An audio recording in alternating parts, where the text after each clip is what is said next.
शरद पवार आणि हिंदू समाजाची ताकद वाटण्याचा प्रयत्न करू नये, संजय शिरसाटांची बोचरी टीका. वारकरी संप्रदायात प्रतिगामी विचारसरणीच्या लोकांची घुसखोरी झाल्याचे प्रतिपादन राज्यसभा खासदार आणि ज्येष्ठ नेते शरद पवार यांनी केलं आहे. महिला शासकीय अधिकाऱ्यांच्या अखिल भारतीय साहित्य संमेलनानिमित्त प्रकाशित स्मरणिकेत त्यांनी याबाबत भाष्य केलंय. वारकरी संप्रदायात सुमारे 60% लोकांची मांडणी धर्मांध शक्तींना बळ देणारी असल्याचं मत त्यांनी व्यक्त केलंय. तसेच या प्रबोधनाच्या मार्गावर महिलांचा अभाव असल्याची खंत त्यांनी व्यक्त केली. आता यावरून सामाजिक न्याय मंत्री आणि शिवसेना शिंदे गटाचे नेते संजय शिरसाट यांनी शरद पवार यांच्यावर निशाणा साधलाय. संजय शिरसाट यांनी म्हटलंय की वारकरी संप्रदायात अनेक जातीचे लोक असतात, एकाच जातीचा कोणी नसतो, त्यामुळे त्याला जातीय बळ देणे हा प्रचार सुरू असून हिंदू समाजाला डॅमेज करण्याचा प्रयत्न आहे.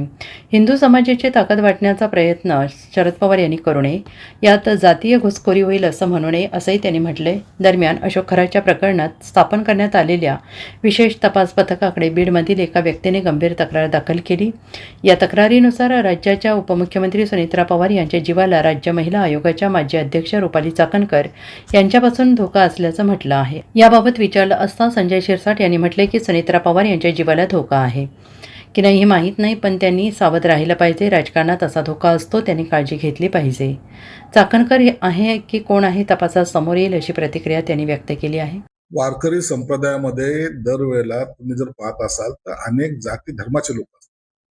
कोणत्याही एका पर्टिक्युलर जातीचा माणूस त्या संप्रदायामध्ये नसतो आणि म्हणून त्याला जातीय बळ देणे वगैरे वगैरे हा जो काही अपप्रचार चाललाय तर खऱ्या अर्थानं हिंदू धर्माला डॅमेज करण्याचा हा एक प्रकार. कृपया त्यांच्यामध्ये असलेली एकता किंवा त्यांच्यामध्ये असलेली ताकद ही डिवाइड करण्याचा जे काही प्रयत्न पवार साहेब करतात असं करू नका. तो संप्रदाय एक वेगळ्या दृष्टिकोनातून महाराष्ट्र त्याच्याकडे पाहतो. त्यांच्यामध्ये वैशिष्ट्य काय आहे तर ते एकमेकाचे चरण स्पर्श करतात. असा मला वाटतं या संप्रदायासारखा दुसरा संप्रदाय महाराष्ट्रात नाही तर देशातही तुम्हाला पाहायला मिळणार. म्हणून त्याच्यामध्ये जातीय काहीतरी घुसखोरी होईल आणि ते त्या ठिकाणी सुद्धा जातीयवाद होईल असं म्हणायला काही हरकत म्हणू नये आणि त्याचा काही परिणाम त्यांच्यावर होणार सुद्धा.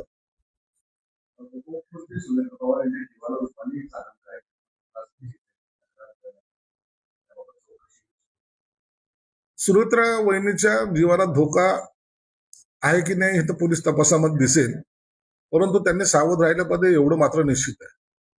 राजकारणामध्ये एखादी महिला जेव्हा अशा एका मोठ्या पदावर जाते त्या टायमाला त्यांना संकटाला सामना करावा लागतो, हे अनेक वेळा आपण पाहिलेलं आहे.